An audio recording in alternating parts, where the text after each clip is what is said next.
So Jersey Brothers always make me happy. When I am with my home court advantage, whether it's you, John Bon Jovi, I jump through the screen, Zach Wild, we get our dogs together before, Stevie Brown, Snake. I'm with Rachel Bolan. It is so awesome to see your face. You as well, Terry. God, it's been too long. It's It's really been a been too while long. since you guys It were has actually at WDHA. quite a while. Quite a Yeah, while. Yeah, quite a while.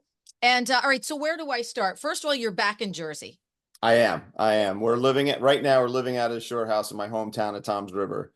So and we're selling the house in Nashville, and then we're gonna build somewhere up there in Jersey by our That doesn't family. suck, by the way, in the summer. That's great. What does it feel like when you go back to the shore house? Do you still get that feeling, that I always got too, that you're like a kid? Like there's just something about that environment that sort of brings you back to all of that discovery, whether it's music discovery or everything you did. Yeah, it really does. And being so far away from, like when I was a kid, the first thing I wanted to do by any means was to get out of my hometown. Now I'm 60 and I'm like, I love being back in my hometown. My family's a couple miles away. My friends are, my older friends are around. And it's just really cool. We probably won't stay in Toms River, but we'll definitely stay in New Jersey. But the fact that I could just go to Jenkinson's and sit at the Raw Bar and just eat my weight in oysters and clams, I love it. We I love it. absolutely love It's it. like it's changed, but it's not changed. It always Yeah, feels the same for me. yeah, yeah, yeah, yeah. Whenever I'm there, had my house for years and years and years. And it's like you just get there and there's just this calm, this kind of peace that comes over you. And congratulations on your marriage. Thank you very much. Look at me. I'm a big boy now, Ma. So beautiful. The photos were just incredible. The wife Thank looked you. gorgeous, and it looked like it was just a really, really awesome, intimate It day. it was really fun. We eloped. Um, to the chagrin of some of our family members. Like, you got to have a big wedding. We're like, we've both been married before. We're like, did it. We're done. It's fine. So we went to Vegas and we did exactly what you think we did is went to the Elvis Chapel, the The Graceland best. Chapel, The best. just her and myself, and Elvis walked her down the aisle and then officiated the wedding, and we were in and out in 15 minutes, and I love it. we had the best time. And it's just something to, because I was the guy that swore I'd never get married again, ever, ever, ever. And all my friends even said, nah, you just got to find the right person, just got to find the right person. And I'm like, well, I haven't found the right person. And then we we found each other, and then here we are. Now we're married, and it doesn't feel any different. We keep going to each other. Do you feel any different now that we're married? It's like, no. Well, that's what I love. That's why you do it in Vegas. Yeah, Because you don't yeah, have that pressure of every, especially as you get older. yeah, You want it to feel the same. Who wants it to feel different? You want it to yep, feel the same, better yeah, about you and yeah, about her. And exactly. she looked amazing, and she looked amazing for you. So I love that. Yeah, yeah. It's cool. I'm really happy. I appreciate you saying that. Love We're that. both like super, super happy. So I did not realize, as I said, that you were back in Jersey. So Hmm. when we had Rock the Park, which was just a little bit over a week ago, with Hailstorm and I Prevail and Hollywood Undead and Fit for a King, and you jump on stage. Now I knew someone was coming. I just wasn't sure who. I for a minute, thought it was going to be Snake. And then when I Hmm. saw you come out, it was what a magical, incredible moment that was. So Lzzy has told me not only what the band has meant to her, but you personally as a friend, what you have meant to her. What does she mean to you? She is as close to another sister as my real sisters. Um, I worry about her. I try to give her advice at times. This is on a friendship level, and I want nothing but the best for her and Joe and Josh and RJ. And we've all become really close. Lzzy and I have become very, very close. Um, I think we trust each other fully 100%. And then on a professional level, she's, and I'm not just saying this because she's such a good friend, is she is one of the most incredible talents that has come out in 20, 25 years maybe. And to watch her because I saw Hailstorm like even before they covered Slave to the Grind. I saw them when I lived in Atlanta. I saw them when I saw them a few times around the country, and she was always a superstar. But listening to as she as they're further into their career, listening to her voice, you hear the wisdom and you hear the experience, because it's like all of us. Soon, when you do your first album and you're just on stun all the time and you can't control your emotions. Um, but she went from an incredible singer to probably the best singer on the planet right now. And I hear her soul, the soul in her voice, and you hear the wisdom in there and you hear the experience and you hear the control. She's so talented. And when she came out with us, she was the consummate professional. She was so prepared. I was so blown away. I'm like, well, how many because I was in Italy at the time on vacation. Layla and I were in Italy, and that's where I planned that's where I proposed to her. I was planning the whole thing. So I'm like, shit, these shows are so close to the end of it. So I said, hey, if you got to do a bunch of rehearsals, I could have my tech stand in for me until I get home. She's like, nah, one will be fine. And I'm like, are you sure? And she goes, yeah, one will be fine. I had all the confidence in the world. From the minute I asked her, I was confident that she was just going to blow everybody away, and that she did Yeah. tenfold. She wanted to get it right. She was Yeah. so about getting it right for you guys Hmm. because she was such and is such a fan. And it meant so much to her to have the opportunity to do it. I spoke to her right after, it was announced that she was going to be doing these shows, and I had Hmm. her on this feature, and she just wanted so much to get it right because that for Hmm. her was the most important thing, making the band happy. And really, she mentioned you a lot and talked about how you just were so incredible to her and guided her through, a lot of the journey, and how you guys had become friends Hmm. in Nashville and would take up in a bar and just start singing and having a good time and kicking it and stuff. And Yeah. besides her being who she is, I often call Mm. her the escalator too for women in music, because Absolutely. we all came up at different times. And I remember starting my radio career and people being like, oh, well, we're playing this woman and we can't play that one. We're playing this one. She was an artist, and I never like to box her in like one of the women in Hmm. rock. No, she's just a rock star, period, Yeah. gender free, not looking at that. But there are people who have either kicked in the door, knocked down a glass ceiling, and then Lzzy has been that escalator to let women in hard rock know you can headline arenas. You can put Hmm. 4 women on one bill and still sell tickets. You can play an hour's worth of women. And all of a sudden, all these people started making music. We've got a bench now of Yep. girls, whether it's Plush or The Warning or Hmm. Royal Lynn or Spirit Box. We've got women in hard rock music and radio. And Yeah. I'm just so happy Absolutely. that it's in my lifetime where I'm able to see this. And she was that escalator, I think, that helped bring them from point A to point B in an escalated period of time. I agree 100%. And another thing I want to bring up is now young girls have a positive role model. You know what I'm saying? I saw her talking to she was so great to our fans. Not that I didn't expect anything else, but there were a few little girls that were there to see Lzzy. Their parents know Skid Row. They knew Lzzy and they idolized her. So our manager asked Lzzy, is it cool if we bring these girls back to say hello? And she said, of course. And it wasn't like a rock star just kind of, hey, yeah, you want a picture? Okay, cool. She bent down to where she was on eye level, and I'm looking at it. I'm like, this is incredible.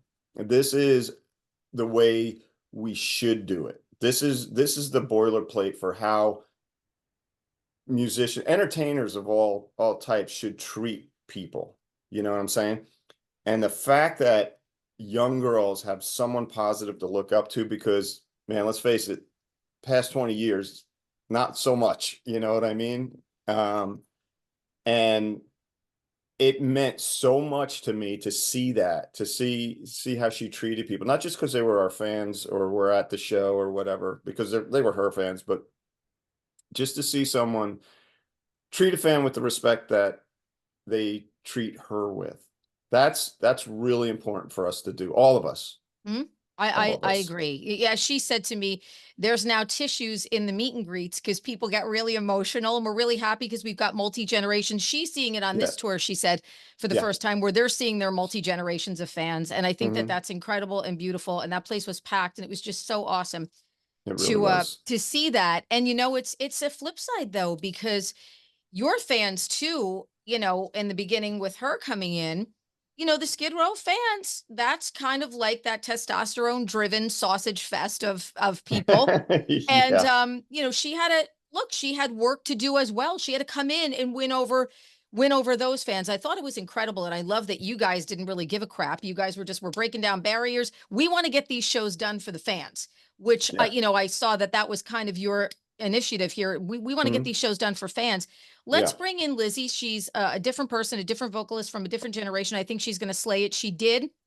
You left everyone wanting more, but Hmm. it was definitely such an interesting move. I mean, a no-brainer, but to get to that no-brainerism when those shows started, you literally had people on your side too going, "What are they letting a girl sing these songs for?" And you Hmm. guys had to dispel those myths a little bit too.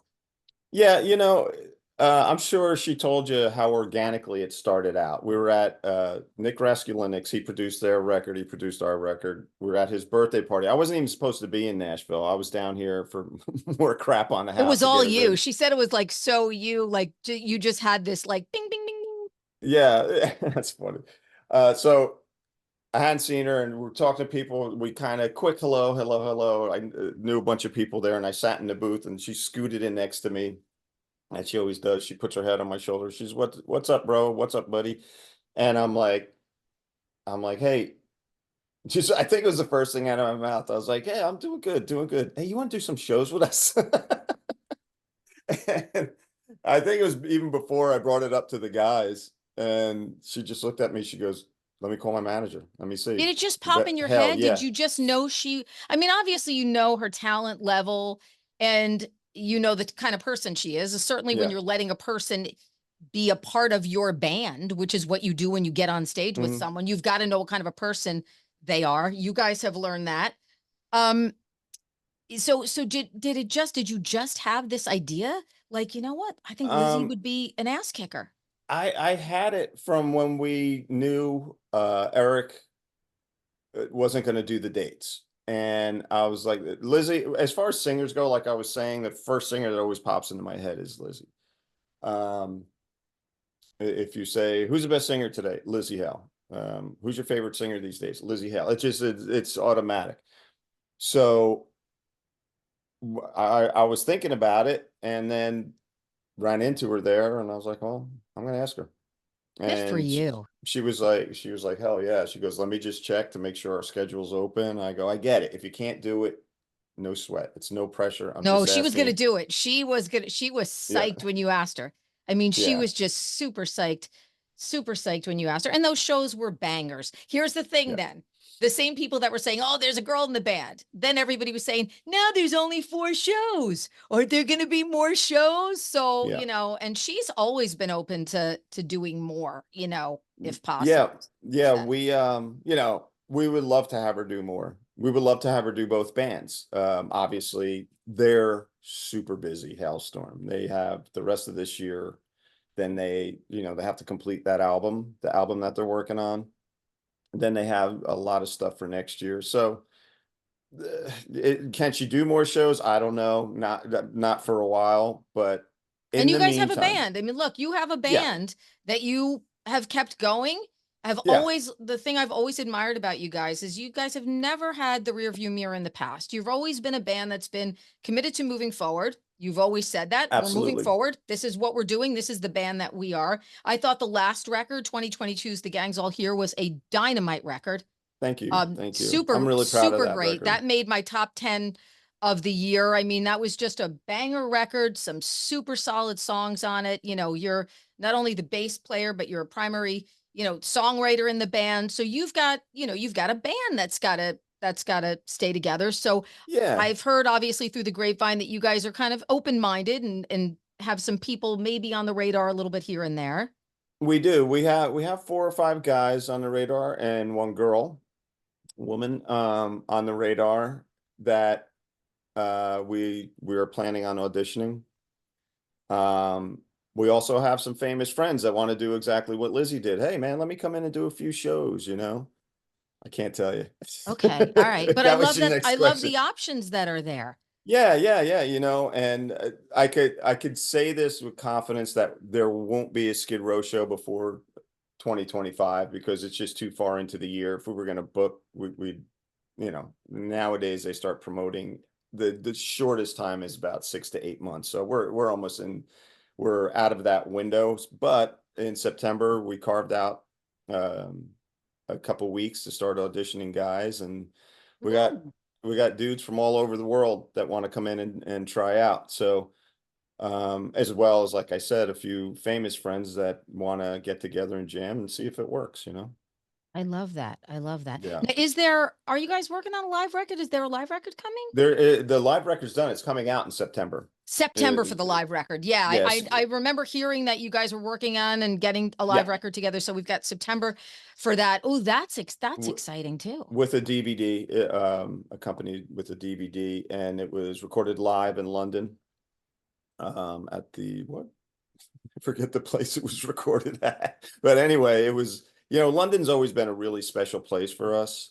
It's been that fantasy home away from home type of thing, the UK in general, but London, you know, so many of our favorite bands came from I in was or just gonna around say that, London. especially So that whole punk scene. That whole exactly, scene was exactly. like, hello. Yeah. So, you know, we figured London would be the best place to do it, and record company loved the idea, and so we did it. And yeah, 2 years in the making, I guess, or yeah, something like that. And we got we got it all finished and artwork all done and ready to go.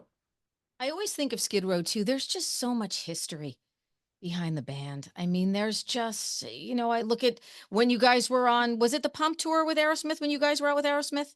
On that, Hmm. was that the Pump Tour? That was a pump tour, yeah. Yeah, yeah. Saw you on the Bon Jovi tour, saw you on the Pump Tour. I mean, look, that was me, Jersey, 80s. We all came up in the same club scene, all of us. Sure We did. were hanging out at the Close Encounters of the World and the Mingles of the World and And um, yep, the that close was all of encounters. us, Yep. all of us crazy kids, not knowing anything about life, and me following your But bands around going, I'm going to be on the thinking we radio did, playing these bands. It's but like, right.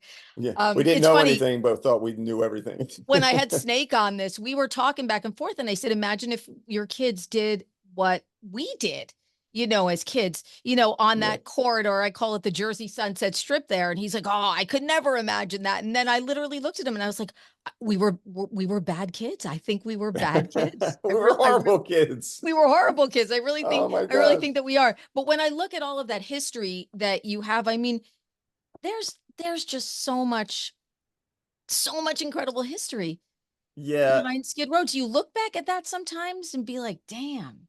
I do. I look back and I'm a reflector. Like I like to look back and reflect on things because I don't want it to get lost in the obscurity, you know what I mean? And just like, yeah, that was fine. But it sometimes it takes someone to bring it out of me, like this conversation, or when here's the one thing that I never realized was such a big deal because it wasn't a big deal to me at the time personally, is the Moscow Music Peace Festival. And then when it hit its 30-year anniversary, and the amount of interview requests that came in was unbelievable. It was unbelievable. Documentaries, books, just online stuff. I was doing, I don't know, sometimes 10 interviews just about that a day Wow. at one point. And I was like, wow, this is a really big deal. And I even when we opened for Kiss in Europe on a few shows from their last tour. And I sat down with Doc McGee and I was like, did you ever realize that was going to be that big? He goes, I knew it was going to be big, but I didn't realize it was going to be like Woodstock big. You know what I mean? I go, that's right. It's like our Woodstock, you know, but just on a different playing field. And so yeah, I do reflect and I think about the history of where we started and even before Skid Row where I started and my shitty gear that I had that I still have some of it, you know what I mean? and just it has like 4 different band names spray painted on the back and then spray painted over, and it's pretty cool to have done it this long and that people still care enough to come see us, and to be fortunate enough to be one of those bands that can still go out and tour and can have someone like Lzzy Hale come in and help out. And it goes so far above and beyond friendship, what she did. It just was a really kind thing to do, but that's Lzzy, you know. Yeah. And she was awestruck doing it, which I think is the beautiful part about it. She hit it well. She hit Yeah. it well. Yeah, she was very just like, I cannot believe, she said to me, I cannot believe I'm doing this, singing with my favorite band. This is crazy. So I think back, this is how grateful I feel.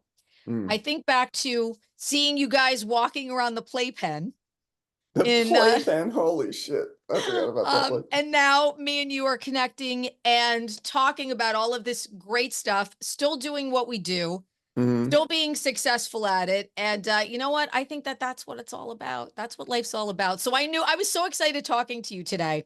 I was like, Yeah. oh, I'm leaving the station early. I got to get home. I got to get Rachel in on this time because I wanted to have you on and just talk about everything that's been going on with you and how grateful we were to have you at the PNC Bank Art Center at that Hailstorm show. It was a Oh beautiful man. moment. Everybody buzzing about it the next day. I was writing a story about it for our website, grabbing some video stuff. It was awesome. Thank you. Thank you. It was really special for those guys to ask me to do that. You know, we were going to the show regardless. So, um, but a couple days earlier, Joe's like, "Hey, you want to bring your bass?" And I go, "For?" He goes, "Get up and do Slave." And I was like, "All right, cool." I I knew go, it. I "You." knew it was going to happen. I just felt it. I just Yeah. felt it. When they hit me up for Hailstorm show in Jersey in February, DHA in or out, I was like in, and something's going to happen with Skid Row. Like I just knew it. So I was super into it. All Well, right. So I hear that I'm going to have you on the feature. All right. And our good friend Steve Brown was texting me about something. Steve, no, Steve, he's like the mayor of everything. yeah. I think Steve breaks the news to me about stuff. So he texted me about something and I said, hey, I got Rachel coming on. I go, I'm going to propose me, you, Rachel, we'll get PJ in whenever you want. You come up to DHA. We'll kind of do like a nice Jersey roundtable hour show, talking Jersey, talking about our time in the clubs. We'll take some listener calls. We'll have some fun on the air. Sounds fun. You guys could play whatever you want on the air. We'll get everybody's favorite bands in. And I think Awesome. it'd be a fun time. I think it'll be a blast. I'm in. Awesome. Awesome. I love you. I am so grateful to see you again. Grateful for your friendship and grateful that you're still in the game doing what you do. Thanks, Terry. I appreciate that. Love you too.